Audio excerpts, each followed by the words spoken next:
ஹalleluya, good morning. இன்னொரு விசேஷமான நாளை நம்முடைய ஆண்டவர் கொடுத்திருக்கிறாரு.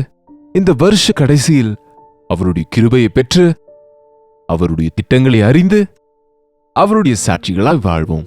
ஜெபிப்போம். பரிசுத்தரே, அன்புள்ள தகப்பனே, பண்டிகை முடிந்ததென்று அநேகர் அலட்சியமாய் இருக்கக்கூடிய இந்த நேரத்துல, ரிலாக்ஸ் ஆகி விடுகிற இந்த நேரத்துல இன்னும் எங்களுக்கு வேலை உண்டென்று, உம்மோடு நடக்கிற வாழ்க்கையை கொண்டிருக்க வேண்டும் என்று, உம்முடைய வார்த்தைக்கு கீழ்ப்படிய வேண்டும் என்று நாங்கள் உணரும்படி எங்களுக்கு உதவி செய்யுங்க என்று கிறிஸ்துவின் நாமத்தில் ஜெபிக்கிறோம் நல்ல பிதாவே, ஆமென். தேவனுக்கு ஸ்தோத்திரம். கிறிஸ்துமஸ் முடிஞ்சுதாங்க. முடிஞ்சிடுறது என்னங்க, முடிஞ்சு போகிறதும் இல்லை. இது நமக்கு புதுசா வந்ததும் கிடையாது. ஆண்டவரோடு நாம ஒவ்வொரு நாளும் உறவு கொண்டிருக்க வேண்டும். அநேக விஷயங்களை நம்ம கற்றுக்கொண்டு வருகிறோம் இந்த நேரத்துல. முக்கியமாய் நமக்கு மரியாளுக்கும் யோசேப்புக்கும் இயேசு கிறிஸ்து அவரை பெற்றெடுப்பதோடு அவங்களுடைய கடமை முடிந்ததா? அவர்களிடத்தில் தூதன் தோன்றுவது, அவன் சொன்னபடி அவர்கள் செய்வது, அவர்கள் பெத்லகேமுக்கு வருவது, இடமில்லாவிட்டாலும் இன்னும் அவர்கள் எவ்வளவு கஷ்டமானாலும் அவர்கள் எங்களால முடியாதுன்னு கைகளை விரிக்காமல் கஷ்டத்தையும் வேதனையும் வலியும் அவமானத்தையும் தாங்கிக் கொண்டு உலக இரட்சகரை உலகத்துக்கு கொண்டு வந்தாங்க.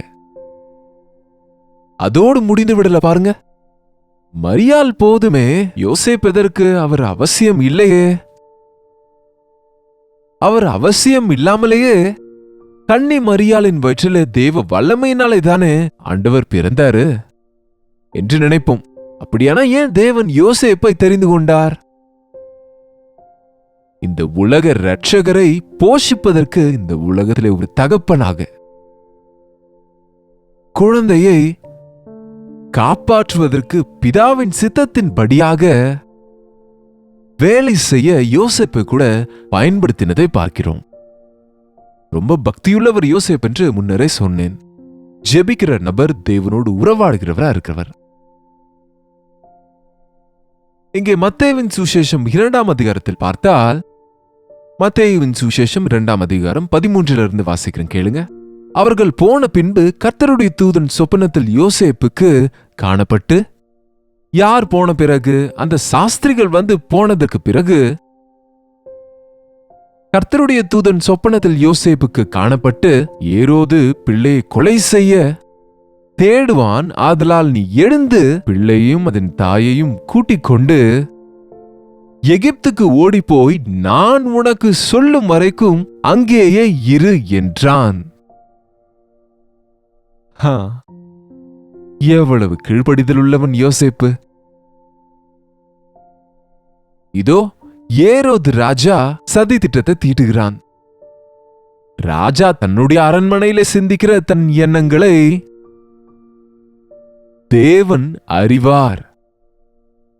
தேவன் தம்முடைய ரகசியங்களை தம்முடைய பக்தர்களுக்கு தெரியப்படுத்துவார். ஏரோது பிள்ளையை கொலை செய்ய தேடுவான். ஆகவே நீ இந்த இரவோடு இரவாக அந்த பிள்ளையை எடுத்துக்கொண்டு மரியாளையும் அந்த பிள்ளையும் கூட்டிக் கொண்டு எகிப்துக்கு ஓடிப்போ. எதற்கு ஓடி போகணும்? சிறகு கொடுங்க, பறந்து போகிறேன்னு சொல்லலங்க. ஓடிப்போ.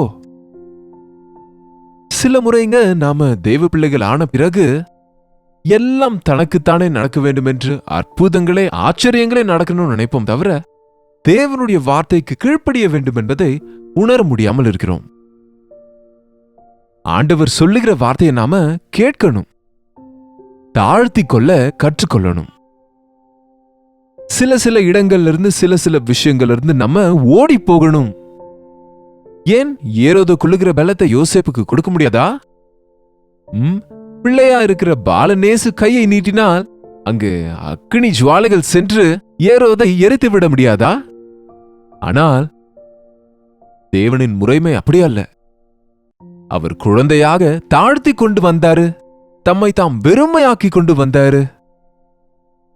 அவர்களுடைய பாதுகாப்பிலே, மரியாளின் யோசேப்பின் பாதுகாப்பில் ஆண்டவர் இருந்தார். நீ இந்த இரவே உன் பிள்ளையை, உன் பிள்ளை என்று சொல்லல, பிள்ளையை, உன் மனைவி என்று சொல்லல, அதன் தாயை கூட்டிக் கொண்டு, எனக்கு என்ன வந்தது? என் மனைவி இல்லையே, என் பிள்ளை இல்லையே, என்ன வேணா சொல்லலாங்க. ஆனால் யோசேப்பு மனசு பாருங்க. இந்த பண்டிகை நாட்கள் முடிந்ததும் பொதுவாக செய்த டெக்கரேஷன்ஸா இருக்கட்டும், வேலைகளா இருக்கட்டும், முடிந்ததும் அதெல்லாம் அப்படியே கிடக்கும். முக்கியமா நாங்க அங்கங்க மீட்டிங்ஸ் வைக்கும் நேரத்தில் நிறைய அரேஞ்ச்மெண்ட்ஸ் முடிச்சுட்டு மீட்டிங் முடிஞ்சதும் ரிலாக்ஸ் ஆகி விடுவோம். ஆனால் after the meeting we have lot of work to do. நிறைய வேலைகள் இருக்கிறது தேவனுக்காக செய்வதற்கு. அரவுண்ட் த கிளாக், எல்லா நேரமும்.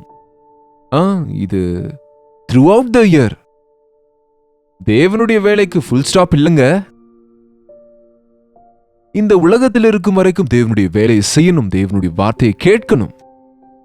தேவனுடைய வார்த்தையை கேட்டு கீழ்ப்படிவதிலே யோசேப்பு உத்தமனாக நமக்கு காணப்படுகிறான். பிள்ளையை கூட்டிக் கொண்டு எகிப்துக்கு போ. முதல்ல என்னமோ அவரை நாசரேத்துல இருந்து பெத்லஹேம் வர சொன்னாரு.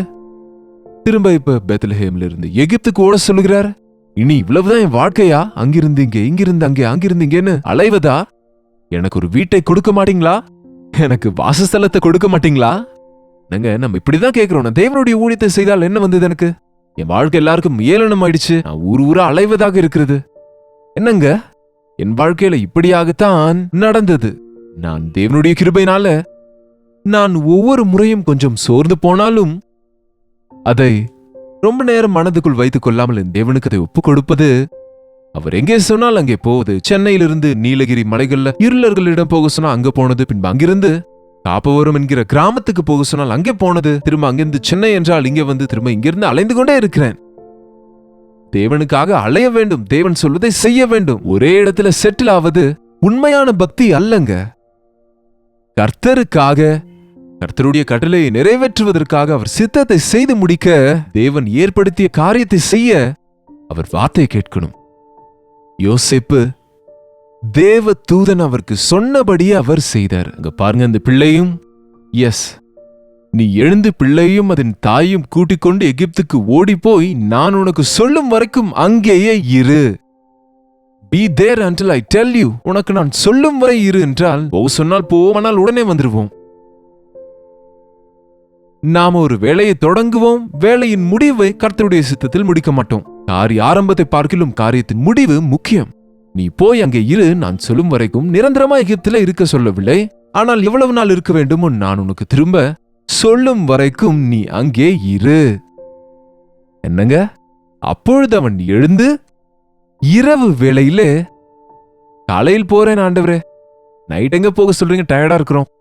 என்னங்க, இப்பொழுது அல்ல இன்னொரு பொழுது என்பது போல நாம வாய்தா போடுவோம் தேவனின் வேலையை. நாம தேவன் சொன்னதை சொன்னபடி செய்வது ஒரு பகுதியானால், சொன்னதை சொன்ன நேரத்தில் செய்வது என்பது இன்னொரு முக்கியமான விஷயங்க. தேவனின் ஊழியம் செய்வேன் என்கிறவங்களுக்கு நான் எப்பொழுதும் ஒரு வார்த்தை சொல்லுவேன். எப்பொழுது, எங்கே, எப்படி என்பதை கேளுப்பா ஆண்டவரே. எப்பொழுதிலிருந்து நீ தொடங்க வேண்டும்? எப்படிப்பட்ட ஊழியத்தை தொடங்க வேண்டும்? எங்கே தொடங்க வேண்டும்? தேவன் நமக்கு தெளிவாக நமக்கு தெரியப்படுத்துவார். தேவனின் வார்த்தையை கொஞ்சம் மீறினாலும், ஒரு தவறு நடந்தாலும் we will miss the goal. போக வேண்டிய இடத்துக்கு தேவன் நிர்ணயித்த நேரத்திலே போகலனா தேவன் நினைத்த காரியத்தை நம்மால் செய்து முடிக்க முடியாது. இரவிலே பிள்ளையும் அதன் தாயும் கூட்டிக் கொண்டு எகிப்துக்கு புறப்பட்டு போய், எகிப்திலிருந்து என்னுடைய குமாரனை வரவழைத்தேன் என்று தீர்க்கதரிசியின் மூலமாய் கர்த்தர் உரைத்த வார்த்தை நிறைவேறும்படிக்கு ஏரோது மரிக்கும் வரைக்கும் அங்கேயே இருந்தாங்க. எத்தனை வருடம் இருந்தாங்களோ. ஏரோது மரித்தான், சீக்கிரத்திலே மரித்து விட்டான். என்னங்க, தேவனின் தீர்க்க தரிசனங்கள் நிறைவேற எதற்கு தேவன் நாசரேத்திலிருந்து பெத்லஹேமுக்கு போக சொன்னாரு? பெத்லகேமே, நீ சிறியவனாயிருந்தும் உனக்குள்ளிருந்து இரட்சகர் வருவார் என்ற தீர்க்க தரிசனம் நிறைவேற, எகிப்திலிருந்து நான் உன்னை வரவழைத்தேன் என்ற தீர்க்க தரிசனம் நிறைவேற தேவனகை நடத்தினார். தேவன் எப்போ என்ன சொன்னாலும் சும்மா சொல்ல மாட்டாருங்க.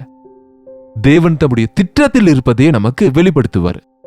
தேவனுடைய சித்தத்தில் நாம் வாழும்பொழுது, தேவன் சொன்னதை சொன்னபடியாக செய்யும்போது, நமக்கு நாம் ரட்சிக்கப்படுவது மட்டுமல்ல, நமக்கு கொடுக்கப்பட்ட ரட்சிப்பின் சுவிசேஷத்தை அநேகருக்கு கொடுக்க முடியும். யோசேப்பும் மரியாளும் உலகத்துக்கு இரட்சகரை கொண்டு சேர்க்க உதவினார்கள். அங்கே போக சொன்னபோது போனாரு, இருக்க சொன்னபோது இருந்தாங்க. பிற்பாடு 19ஆம் வசனம் வாசித்தால், ஏரோது இறந்த பின்பு கர்த்தருடைய தூதன் எகிப்திலே யோசேப்புக்கு சொப்பனத்தில் காணப்பட்டு, நீ எழுந்து பிள்ளையும் அதன் தாயையும் கூட்டிக் கொண்டு இஸ்ரவேல் தேசத்துக்கு புறப்படு. பிள்ளையின் பிராணனை வாங்க தேடினவர்கள் இறந்து போனார்கள் என்றான். அப்பொழுது அவன் எழுந்து பிள்ளையும் அதன் தாயும் கூட்டிக் கொண்டு இஸ்ரவேல் தேசத்துக்கு வந்தான். எவ்வளவு நல்ல ஆண்டவருங்க, எவ்வளவு கீழ்ப்படிதல் இந்த யோசேப்புக்கு இல்ல? எப்பொழுது தேவன் என்ன சொல்லுகிறாரோ அதை கேட்கிறாரு, உடனே கேட்கிறாரு, முழுமையா கேட்கிறாரு, தேவனுடைய வார்த்தைக்கு கீழ்ப்படுகிறாரு. நம்முடைய வாழ்க்கையில கற்றுக்கொள்ளுவோம். தேவன் உங்களை பயன்படுத்த வேண்டுமென்றால் உங்களை தேவன் தம் ரட்சிப்பின் காரியத்தில உங்களை ஒரு பங்காளனாக செய்ய வேண்டுமென்றால் தம் சுவிசேஷ அறிவிப்பில் இயேசு கிறிஸ்துவை இரட்சகராக இந்த உலகத்துக்கு அறிவிக்கிற ஊழியத்திலே நீ பயன்பட வேண்டுமென்றால் நீ கையிலே பிடித்திருக்கிற வேதம் சொல்லுகிறபடி நீ அந்த வசனத்தை கையிலே பிடித்துக் கொண்டு தேவன் போக சொல்லுகிற இடத்துக்கு போவது, சொல்ல சொன்ன வார்த்தைகளை சொல்லுவது ரொம்பவும் முக்கியமானதுங்க. இன்றைக்கு நீங்க கஷ்டங்கள் இருக்கிறீங்க, பாடுகள் இருக்கிறீங்க, வெளியே வர முடியாமல் இருக்கிறீர்கள் என்றால் எங்கேயோ நீங்க கீழ்ப்படியவில்லை என்று அர்த்தம். உங்களில் சிலர் வெளிநாட்டுக்கு போக வேண்டும் என்று விரும்புகிறீங்க, அப்பொண்ணுமில்ல. ஆனால் தேவன் போக சொன்னாரா? ஜெபத்தோடு போகிறீங்களா? தேவனுடைய சித்தத்தில் போகிறீங்களா? படிப்பதற்கு போகிறேன்னு சொல்றீங்க. அப்ப படிப்பு முடிஞ்சதுல திரும்ப ஆண்டவரை கேட்டீங்களா? இங்க இருக்க சொல்றீங்களா? வேலை செய்ய சொல்றீங்களா? திரும்பி போக சொல்றீங்களா? வேலை நிமித்தம் ஒரு 2 வருஷங்கள் என்று சிலர் வெளிநாட்டுக்கு உங்களில் போகிறீங்க. அப்ப 2 வருஷம் முடிந்தது இல்லையா? திரும்ப தேவனை கேட்டீங்களா? தேவ சித்தத்தை அறிந்தீங்களா? அல்லது நீங்க இருக்கிற இடத்துல, அங்க இருக்கிற பிஸி லைஃப்ல, அங்க இருக்கிற வருமானத்தின் மேல இருக்கிற எண்ணத்துல மொத்தத்துக்கு தேவனுக்கு தூரமாகி சிக்கல்கள்ல இருக்கிறீங்களா? நாம நினைப்போம் வெளிநாட்டுல இருக்கிறவங்களுக்கு நல்ல பணம் இருக்கும், ரொம்ப நல்லா இருப்பாங்கன்னு. ஆனா அவங்க கஷ்டங்கள் எத்தனை கவனித்தால் எத்தனை பேரு வெளிநாடுகள்ல இருக்கக்கூடிய நீங்க பலவித பாடுகளால கஷ்டப்படுகிறீங்க. ஜெபிக்க சொல்லி நீங்க வாட்ஸ்அப் மெசேஜஸ் அனுப்புகிறீங்க. தேவனுடைய சித்தம் இன்றைக்கு செய்வது போதாதுங்க. எந்த நாளுக்கு அந்த நாள் வார்த்தையின்படியே எனக்கு ஆக கடவது. உம்முடைய சித்தம் என்ன ஆண்டவரே என்று கேட்பது ரொம்ப முக்கியங்க. இதோ இன்னொரு 5 நாட்கள் கிட்ட இந்த வருஷத்துல நமக்கு இருக்கு. நமக்கு முன்பிருக்கிற வருஷம் புதிய வருஷம். கர்த்தருடைய வருகை தாமதித்தால், நாம உயிரோடு இருந்தால், இந்த 2026ஆம் வருஷத்தில் நாம பிரவேசிக்க தேவனுடைய திட்டங்கள் என்ன என்று இப்பொழுதிலிருந்தே நாம காத்திருந்து தேவனை கேட்பது. போக சொல்லுகிறீரா ஆண்டவரே? நான் 2026ஆம் ஆண்டிலே திருமணம் செய்ய நினைக்கின்றேன், வீடு கட்ட நினைக்கிறேன், எனக்கு குழந்தை கொடுப்பீங்க என்று நம்புகின்றேன், வெளிநாட்டுக்கு சென்று படிக்க வேண்டும் என்று, வெளிநாட்டில் செட்டில் ஆக வேண்டும் என்று, அங்கே வீடு கட்ட வேண்டும் என்று, அல்லது வியாபாரம் செய்ய வேண்டும் என்று எங்களுக்கு ஒரு யோசனை வந்தது. உம்முடைய சித்தமா இது? இந்த புதிய வருஷத்தில் ஆசீர்வாதத்தை நாங்கள் பார்க்கும்படி உம்முடைய வாக்குத்தத்தங்களை கொடுங்க என்று ஜெபிக்க முடிந்தால், அன்றைக்கு சொப்பனத்திலே யோசேப்புக்கு தேவன் ஒவ்வொன்றையும் வெளிப்படுத்தினது போல இன்றைக்கு தம்முடைய வார்த்தையின் மூலமாய் நமக்கு தம்முடைய சித்தத்தை வெளிப்படுத்த ஆயத்தமாக அவர் இருக்கிறார். ஜெபத்தோடு செலவிடுங்க. வருஷத்தின் முடிவில் காத்திருப்பு கூட்டங்கள் என்று அநேக சபைகள்ல நடந்து கொண்டிருக்கிறது. போங்க, கலந்து கொள்ளுங்க. வருஷத்தின் கடைசியில நன்றியோடு காத்திருந்து அவருடைய வாக்குத்தத்தங்களை பெறும்படிக்கு தேவனுடைய சித்தத்தையும் அவருடைய திட்டத்தையும் அறியும்படியாக உங்களை நீங்க ஆயத்தப்படுத்திக் கொள்ளுங்க. ஜெபிப்போம். பரிசுத்தரே, அன்புள்ள தகப்பனே, பண்டிகை முடிந்தாலும் வேலைகள் முடியவில்லை என்று, பண்டிகையின் சந்தோஷத்தை விட கர்த்தருடைய வேலை செய்வதே சந்தோஷம் என்று எண்ணி, பிதாவின் சித்தத்தை நிறைவேற்றும் என்ற ஆசையோடு இந்த உலகத்துக்கு வந்து எங்களுக்கு எடுத்துக்காட்டாய் வாழ்ந்து உம்முடைய வாழ்க்கையை மாதிரியாய் வைத்து எங்கள் வாழ்க்கையிலே உம்முடைய வேலைகளை செய்வதற்கு, உம் வார்த்தையை கேட்க, உம் சித்தத்தை அறிய, உம் சித்தத்தின்படி வாழ இதோ சில வருஷ கணக்காய் அனுதின தியானத்தை கேட்கிற உம்முடைய பிள்ளைகளுக்கு உதவி செய்யுங்க ஆண்டவரே. உம்முடைய சித்தமே என்னுடைய வாழ்க்கையில நடப்பதாக என்று ஜெபித்து உம்முடைய வாக்குத்தத்தங்களை பெற்றுக் கொள்ளும்படியாக உதவி செய்யும்படி இயேசுவின் நாமத்திலே ஜெபிக்கிறோம் நல்ல பிதாவே, ஆமென். நம்முடைய பிதாவாகிய தேவனுடைய அன்பும் குமாரனாக இயேசு கிறிஸ்துவின் கிருபையும் பரிசுத்த ஆவியானவருடைய அந்யோன்யமும் ஐக்கியமும் கூடி வந்திருக்கிற நம் அனைவருக்கும் இப்பொழுதும் சதா காலமும் துணையாக இருப்பதாக. ஆமென். தேவனுக்கு ஸ்தோத்திரம். உங்களுடைய ஜெப விண்ணப்பங்களை பாரங்களை நீங்க எங்களுக்கு தெரியப்படுத்த விரும்பினால் 8939801234 என்கிற நம்பருக்கு ஒரு வாட்ஸ்அப் அனுப்புங்க. உங்க மெசேஜஸ் நாங்க பார்க்கிறோம், அவங்களை கேட்கிறோம். உங்களுடைய பாரமான கடினமான சூழல்களை குறித்து நாங்கள் அறியும் போது உண்மையா சொல்லுகிறேன், கண்ணீரோடு பாரத்தோடு உங்களை எங்கள் உறவுகளாக நினைத்து தேவனுடைய அன்பு நிமித்தம் உங்களுக்காக விண்ணப்பம் செய்கிறோம். உங்களில் அநேகர் தேவன் உங்கள் ஜெபங்களுக்கு பதில் கொடுக்கிறார்னு தெரியப்படுத்துறீங்க. அதற்காக தேவனை துதிக்கிறோம். நமக்கு முன்பு இருக்கிற புதிய வருஷத்துல தேவ ஆசீர்வாதங்களோடு போகும்படி ஜெபத்தோடு கூட இந்த இயர் எண்டிங்ல நம்ம இருப்போம். அவர் வாக்குத்தத்தங்களை பெற்றுக்கொள்வோம். கர்த்தருக்கு சித்தமானால் நாளைக்கு இதே நேரத்திலே அனுதின தியான நிகழ்ச்சியில் கர்த்தருடைய வார்த்தையோடு உங்களை மீண்டும் சந்திக்கிறேன். அதுவரை கர்த்தருடைய கிருபை உங்களுக்கு துணையா இருப்பதாக.